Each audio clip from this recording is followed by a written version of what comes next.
And listen to my story about a man named Jed. A poor mountaineer barely kept his family fed. And then one day he was shooting at some food, and up through the ground come a bubbling crude oil, that is, black gold, Texas tea. Well, the first thing you know, old Jed's a millionaire. The kinfolk said, Jed, move away from there. Said, California. Wait a minute, that's not oil, that's water. And I'm not Jed, I'm John. And my dog's not a hound dog, it's an Australian Shepherd. Although North Albuquerque Acres started as an oil exploration boondoggle, that's my water main from my well leaking at 5 o'clock on July 1st, a holiday weekend. I'd have to be a millionaire to get it fixed. So I turn off the breakers to the well. The water recedes down into a deep hole. Have to dig that out to find that we found a joint between PVC, iron, and nylon. And a Coke can. Really? It's gotta be the Coke can that's the leak. It's under pressure after all, but so is the water line. Now the question is, what's the source of the leak? So with Ian at Mission Control, we start our test. Turn it on. Alright, here we go. Wait, they're hard to turn on. 1 second. Woo. Okay, turn it off. Alright. Okay, let's watch that in slow motion. Alright, here we go.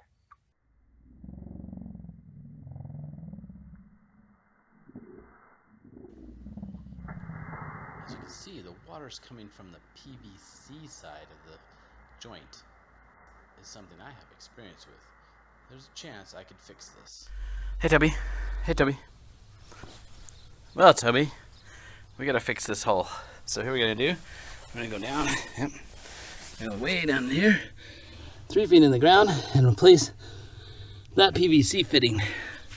That PVC fitting is connected to this piece of metal, and it's split right here.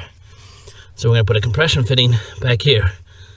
Recognize this is at the length of my arm, so I gotta make this hole bigger so there's some space to work in here. And Toby's eating their dirt. Toby! They assembled it in the ground so that the glue ran down the inside of the pipe. Great. Drinking water, friends, drinking water. But we're gonna get rid of that, do a compression fit, glue up in the air up here, and improve the whole situation. Okay, we've got it split and cut. A little bit of a grinder with a diamond edge and a fix saw. Now we do a 2-wrench release of this fitted PVC end to that metal piece. Bad news, they glued the fitting in. So, but good news, we know leverage. Ancient pipe trick, wire those pipe handles so long so we can go put a cheater on it. Yep, some pipe that we put down the path, increasing the human leverage. And as it's happened, I had the perfect cheater. This piece of pipe is just barely smaller than the pipe inch. So that thing is squished in there well. And there you have it, a cheater. But really it shouldn't be called a cheater, it should be called an advantager, right? Because it gives me the advantage of leverage. It doesn't cheat anything, just continues the range, no, the angular momentum I can apply. There you go. And by the way, Toby has given up and has found a nice shady spot to observe and watch out for my safety.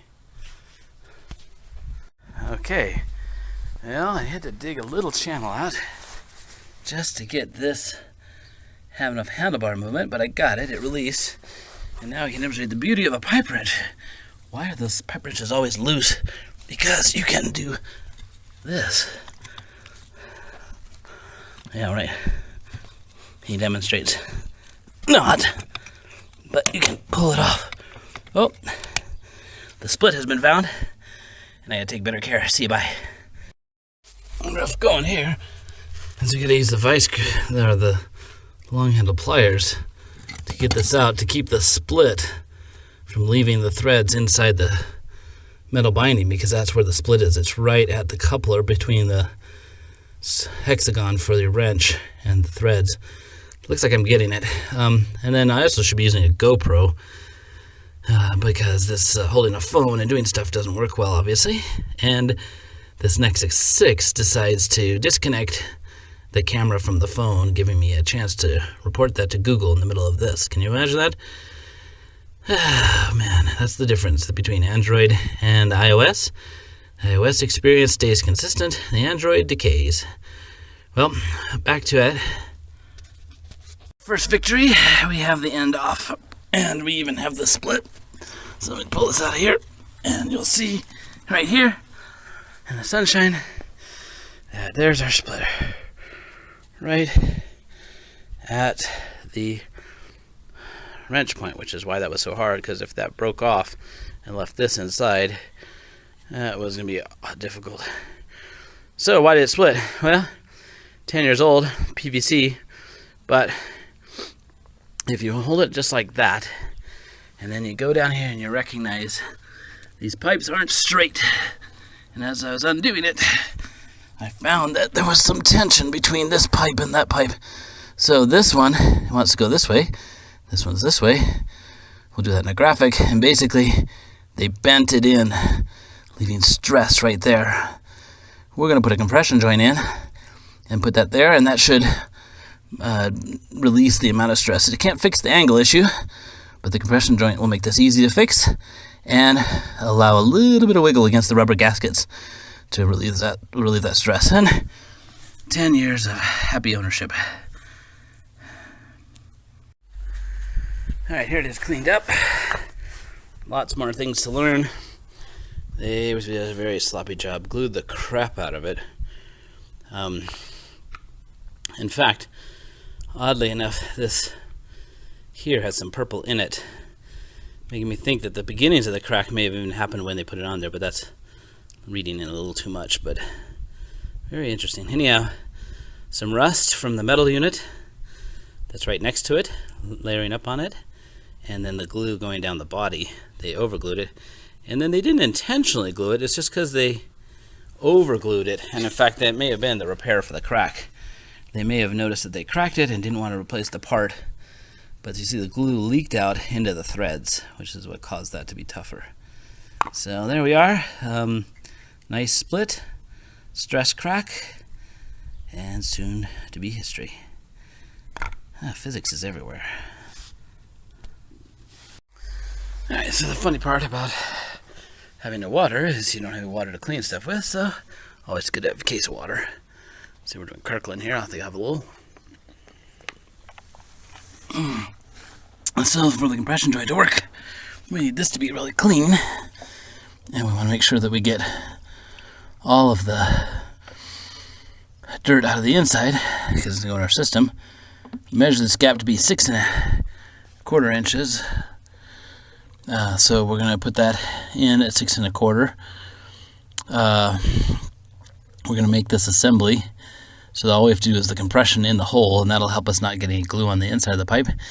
And we'll move this use of the earth to hold our wrench to the other side, so as we tighten, it'll be a good resistance model.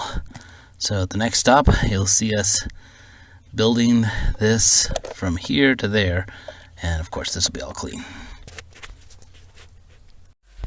Well, we found some more glue in there. Here's Toby looking for some water. He needs water too.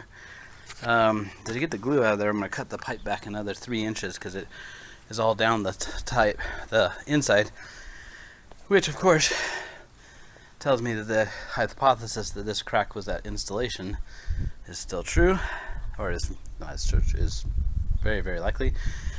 And how do you cut pipe down there? Well, you could use scissor cuts. You could use a hand saw. It's very tough.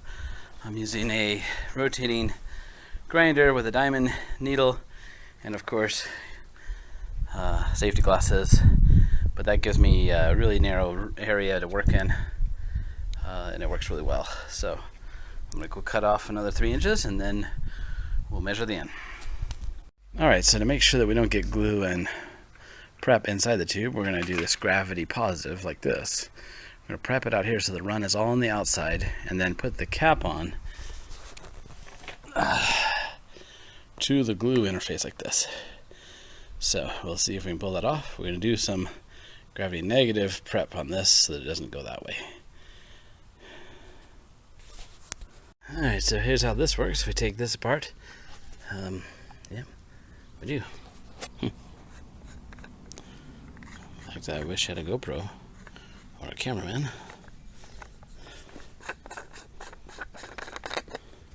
Oh, yeah, it goes in there anyhow. That's funny. So we're going to put that on down there. So that goes like this first here. Wow, what are you looking at? Yeah, put that on. Trying to keep this clean. Maybe slip that on. There, that's the back of the compression joint. Yep, that's in place. Next, we then do the same thing. A wasp is trying to join us. I love the fact that we get a wasp to the other end. And we put it on this joint. Oops. Maybe it comes a wildlife video as the wasp bites me, huh? That'd be cool. Put that on like that. Alright, that leaves this part to go on, and because we're tight fitting, oh, the wasp is actually causing me to leave. We preset this by assembling all of this on like this. Loose. Yep. Ran into a slight issue. The length is right, but the sleeve ran into the glue, and that I don't want, so I gotta be careful. Okay, I had to cut another piece off to get the assembly to fix, but it's gonna go great. And now with the assembly in, you can see way more pronounced the mismatch in the lineup for this, which was that torque that led to the split after 10 years on the opposite side at the junction. And nicely, the compression joint has a little air gap around the two ends, so it's going to make up for that. So what happens here is tighten the top end, slide the compression back over the gap, tighten the two ends, and we're in business. All right, test one. Flip it on. Get ready to flip it off if I tell you to. Turn them on? Turn them on. Hello? Yes, you may. Turn them on? Please turn them on.